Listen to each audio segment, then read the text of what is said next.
I'm gonna show you how to make tomato soup from fresh tomatoes. Only few ingredients and you'll have delicious homemade soup. At first, we're gonna slice one red onion. Get a baking tray and add about 3 tablespoons of olive oil. Add the onion. Then add 2 pounds of pre-washed grape tomatoes. Then get 1 whole garlic and chop off the top. Make sure that every clove is open. Add that to the tray. I'm adding some fresh basil leaf. Bake at 425 for 20 minutes.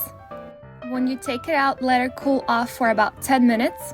Remove the garlic and transfer the vegetables to a container.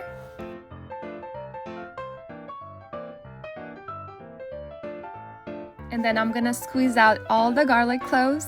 Make sure the garlic is not too hot, don't burn yourself. Use a food processor or hand blender to blend this very well. We want the mixture to get very creamy and smooth. I'll be using better than bouillon vegetable stock, so I'm adding 1 tablespoon of bouillon to 2.5 cups of water. But you can use any stock you like, just use 2.5 cups. Add that to the pot. Add the vegetable puree we made earlier. Add 2 tablespoons of flour. Mix it very well, get rid of all the lumps. When it starts to boil, add salt and pepper to taste. I'm adding half of a teaspoon of salt and some black pepper. Mix it once again, let it simmer for a few minutes and your soup is ready. We made soup from fresh tomatoes and that wasn't too hard. I recommend to add the cream directly to the plate just because once you add the cream, you won't be able to store the soup.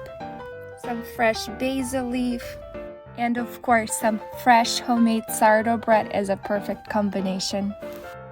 I really hope you enjoyed this recipe. Subscribe for more because I post new recipes every week.